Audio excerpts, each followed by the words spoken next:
Uh,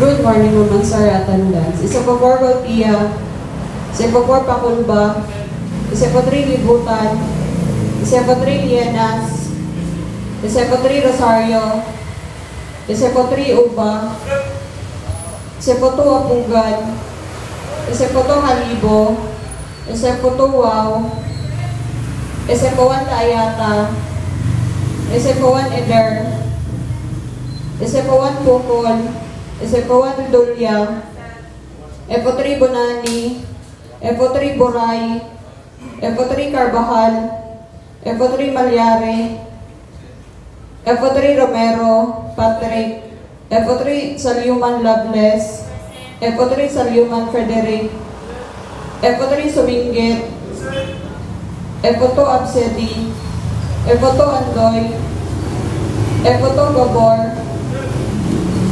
Epo 2 Las 12, Epo 2 Marianes Abantes, Epo 2 Romero, Epo 2 Tamiok, Epo 1 Abaw, Epo 1 Asesto, Epo 1 Almasin, Epo 1 Akuno, Epo 1 Ayaay, Epo 1 Bagulbol, Epo 1 Ansin, Epo 1 Bukingo, Epo 1 Bonita, Epo 1 Cabigas, Epo 1 Caliso, Epo 1 Ko, Epo 1 Damit, Epo 1 Escojedo, Epo 1 Garcia, Epo 1 Lagrosas, Epo 1 Lawan, Epo 1 Lim, Epo 1 Maestrado, Epo 1 Magnaong, Epo 1 Magsalay, Epo 1 Narisma, Epo 1 Ora, Epo 1 Perez, Epo 1 Puig, Epo 1 Ramos, Epo 1 Rondina, Epo 1 Silaya, Epo 1 Te, Epo 1 Talistrante,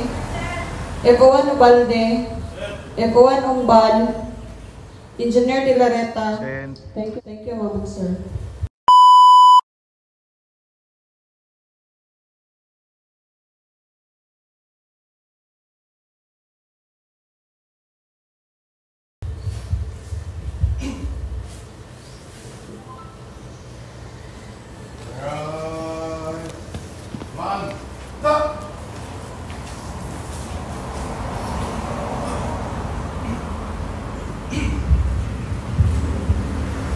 To our Assistant Regional Director for Administration, Fire Senior Superintendent Alan E. Cabelser. To our Assistant Regional Director to our other key officers, fellow firefighters, non-uniform personnel, ladies and gentlemen, good morning.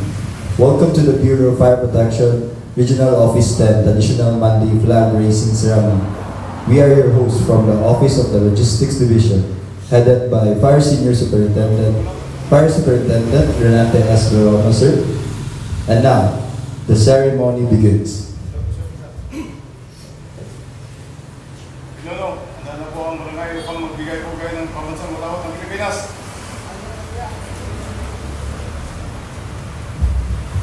As we begin the week, let us invoke the presence of the Almighty God with a prayer.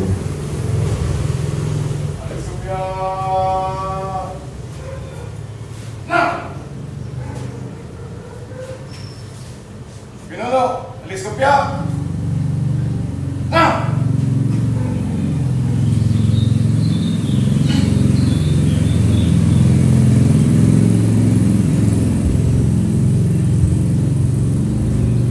Let us put ourselves in all the presence of God. In the name of the Father, and of the Son, and of the Holy Spirit. Amen.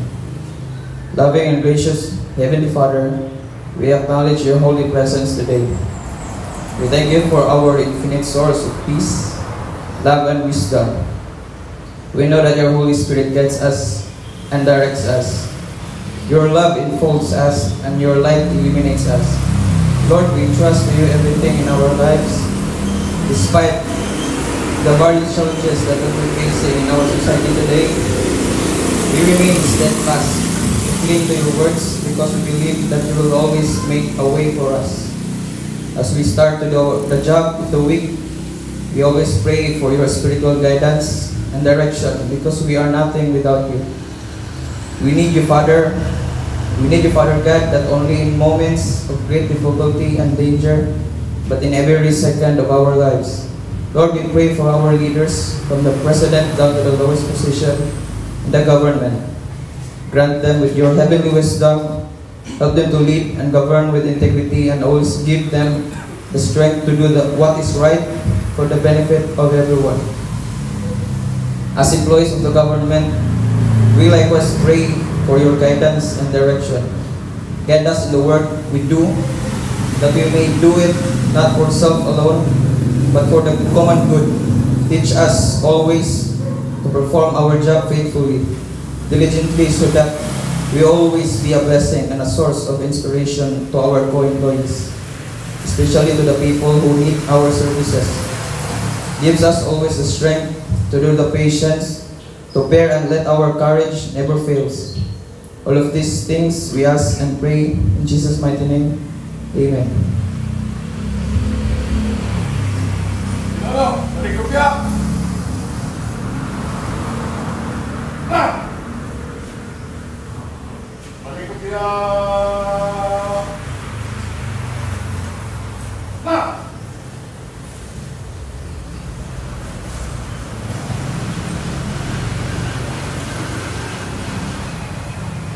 Ladies and gentlemen, the Philippine National Anthem. Okay, kamay. Na! Minano, okay, kamay. Na!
Let us all recite the panunumpa sa watawat ng Pilipinas, panunumpa ng Lingkod-Bayan, BFP Creed, BFP Vision and Mission to be led by F1 Christian Abang. Taas ka na, kamay. Na! Minano, taas ka na, kamay. Na! Panunumpa sa watawat ng Pilipinas.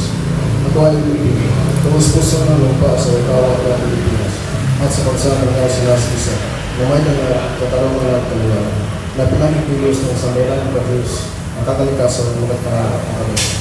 Panunumpa ng Lingkod-Bayan. Ako ay isang Lingkod-Bayan. Pinangalagaan ko ang iwalang pinapanood ng mahunay. Naglilipid ako ng ang malasakit, katapatan at kausahin na walang pinipilinan. Magiging mabuti ng halimbawa ako at magbibigay ng pag-asa at inspirasyon sa aking kapwa Lingkod-Bayan. Lilinangin ko ang aking sariling kakayahan upang sa lahat ng panahon ang mapagingkuran ko ng buong kausayan ng sambayanan. Hindi ako makikibahagi sa mga natiwalian sa pamahalaan. Pipigilan at isasawala ko ito sa pamamagitan ng tama at angkop na pamahalaan. Sasabuhay ko ang isang matutularan ng Diyos, nakatawa, makakalikasan at pagkabansa. Tutugon ako sa mga hamon ng makabagong panahon tungo sa hikain ng matatag, maginhawa at panatag na buhay. Sa mga tungkulin at ngalan ito, kasi nga ang nawa ng pagkabayan. Minano, kamay. Na! Kamay. Na! Firefighters Day. I believe in the Almighty God, the architect of the universe and the creator of our fighters. I will faithfully love and obey Him, ask for His enlightening guidance in the performance of our own duties and responsibilities, and to set good example. I believe that respect for authority is a duty. I will defend the Constitution, respect the laws of the land, obey the rules and regulations, follow the laws and principles, and to make myself to love, respect, and serve without reservation. I believe in the sanctity of marriage and a wholesome family life. I shall live a simple and honest life. I believe in the wisdom of promise, trustworthiness, and truthfulness at all times. My prime duty is to protect ancestors, properties, and conserve the environment. So help me God. BFP Vision, a modern fire service fully capable of ensuring a fire safe nation by 2024. BFP Mission, we commit to prevent, suppress, stop the fires, investigate its causes, enforce fire code and unrelated laws, respond to man-made and natural disasters and other emergencies.